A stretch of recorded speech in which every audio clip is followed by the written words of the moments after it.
Me and my opponent played like an engine. Kramnik might start procedures.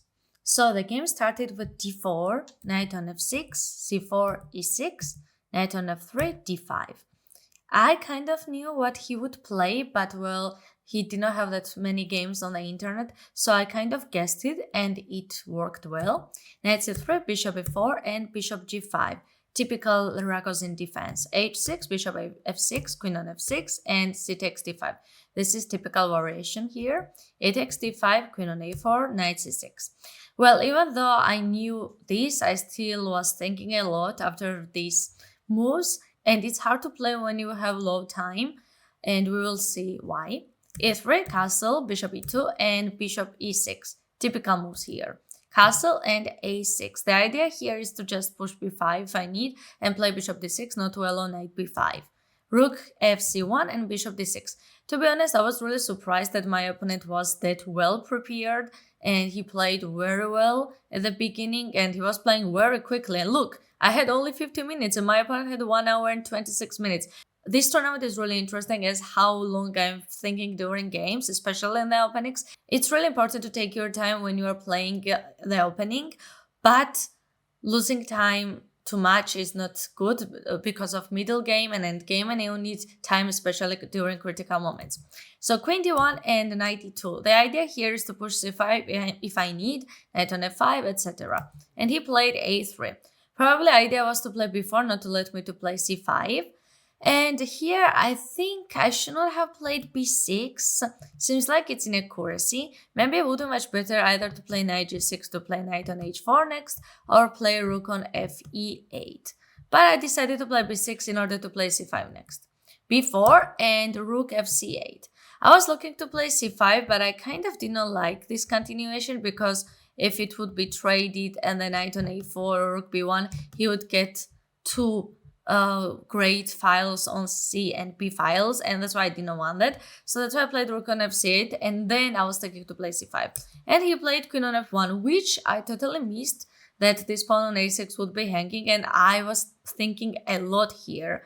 I was thinking like a5, b5, c5, sacrificing this pawn on a6, bishop g4. If they would take on a6, I would take and take on f3, but it's not actually working. So only move thankfully I got was b5, just not to allow to take this pawn on a6. He played knight b1. Probably the idea was to play knight d2 or a4, etc. And here also I was thinking two moves, a5 and c5 and c6. A5's idea was because if they would take on b5, I would take, and then he can't take because this rook on a1 is hanging. So, and if they would take on a5, I was thinking to play c6 to protect my pawn and then take on a5. But I made a mistake and I played c5, which seems good move because after I take, they can't take on c5, this rook is hanging.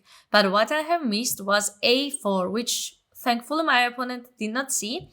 As after a4, after b4, this pawn on a6 is hanging.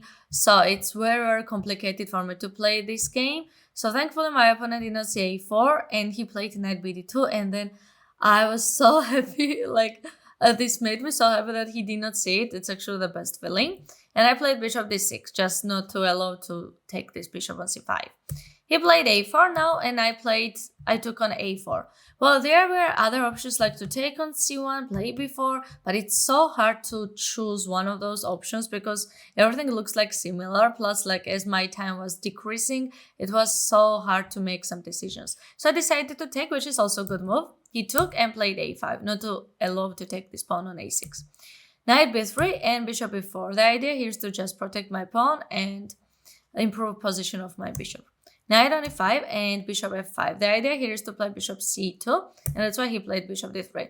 We were playing according to engine the first moves, so that's why this was the highest accuracy chess game I have, and same time my opponent have played, so I should start procedures.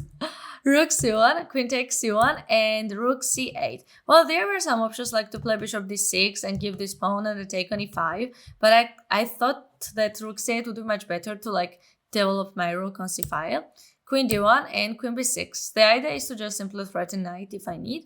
g3 and bishop e6. Well, I was looking bishop on h3, but I really did not see any proper continuation here, so I decided to play bishop e6, bishop b2, and rook c3. Well, also knight on f5 would be really interesting to play knight d6 next.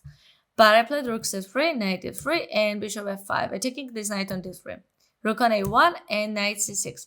Now it's getting very hard because I have less than 3 minutes left and it's so hard to find proper moves. Bishop d3 would be really interesting and maybe knight c6 next, but I kind of didn't want to give my bishop yet.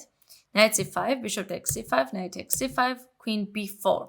Well, bishop c2 would be also an interesting move, but after queen d2, probably queen b2. But I don't know why I declined it. Well, I had really low time. I just wanted to be safe. And as the before 40 move, we don't have any increment. Like after 40 move, we have 30 minutes increment. So that's why I was trying to play safe. So I played queen b4 and he played bishop f3, which was inaccuracy. I was looking bishop d3 and actually he should have played that I would take, and queen c4. And this is a bit complicated position for me to play as my queen and rook seems like stuck. But he played bishop on f3 and thankfully I saw bishop c2, great move, attacking queen. And queen on f1 was inaccuracy and he blundered knight d4. I did brilliant move and I'm so happy with it. And thankfully I saw this, otherwise I don't know how this game would continue. He took and I took on d4 and he took on rook on a5.